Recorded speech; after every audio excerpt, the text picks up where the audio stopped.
It was a great process, starting with our incredible writers, Edward Kitsis and Adam Horowitz from Lost. Wonderful producing colleagues, and Justin Springer, Brigham Taylor, Jeff Silver, our leader, Stephen Lisberger, and then to meet who I think is a visionary filmmaker in Joe Kosinski. And shortly after that, we also came across Daft Punk to work on the score of the movie, which we're thrilled about. And then you hit the piece of casting and the process, and we felt we had to have Kevin Flynn and we had to have Tron. So we were very fortunate in that starting us off, we had Jeff Bridges and Bruce Boxleitner join the cast. We were very much focused on a father-son story, a real emotional story at the heart of this movie, in addition to all the what I believe are stunning visuals. And so to cast the son of Kevin Flynn, we're very fortunate in finding Garrett Hedlund to play Sam Flynn.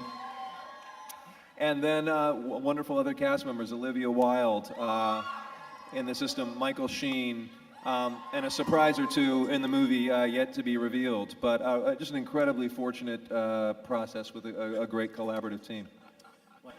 Jeff Bridges, I mean, the number of characters you've created in your career, all the acting challenges that you have gone through. Now suddenly you're in a movie where you're revisiting a character you played 27 years ago. I think that might be the furthest amount of time between originating a character and going back to him, and then you've got to act against yourself, a 35-year-old version of yourself. Yeah. What was all that like, man? It was pretty wild, pretty psychedelic.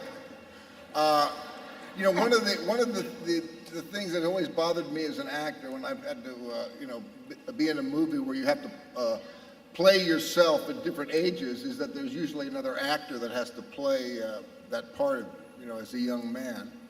And now that's no longer the case. You can play yourself at any age, whether it's an old man or an infant, and to be on this groundbreaking movie where that is the birth of that idea is really, been born is a wonderful, exciting thing, and it was a lot of fun. I can't, I know they're polishing the movie right up to the very end, so I haven't seen the final.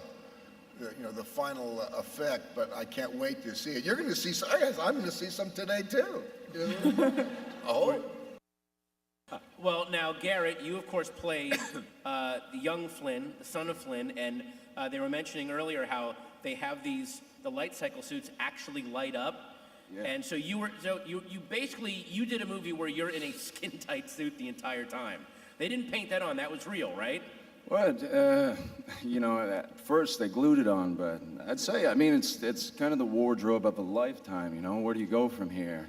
Jeans and a t-shirt would just never be the same anymore. Talk about Cora and what you think her agenda is. Cora is an amazing character. It was such an honor to play a really powerful, tough, kick-ass woman in a movie like this. She's mysterious and smart and cool, and she's been a companion of Kevin Flynn's for a long time, and she's a fearless warrior, and I've always wanted to play a warrior, so I finally got to do that, and we got to learn how to fight, and it was just an incredible honor.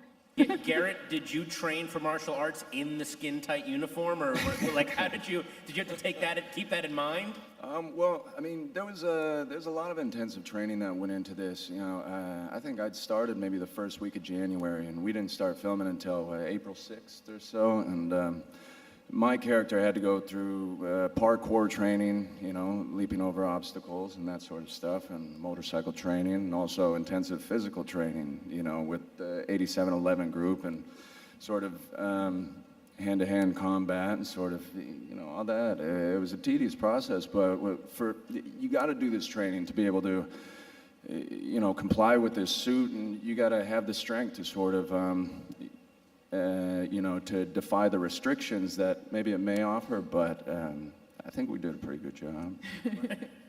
Now, Michael Sheen, you are British, you're adorable, you flew here in a magic teapot, you are sleeping under a magic dandelion leaf somewhere in the city, but you've done other intensive special effects movies where you're in basically fake environments and having to make it seem very real.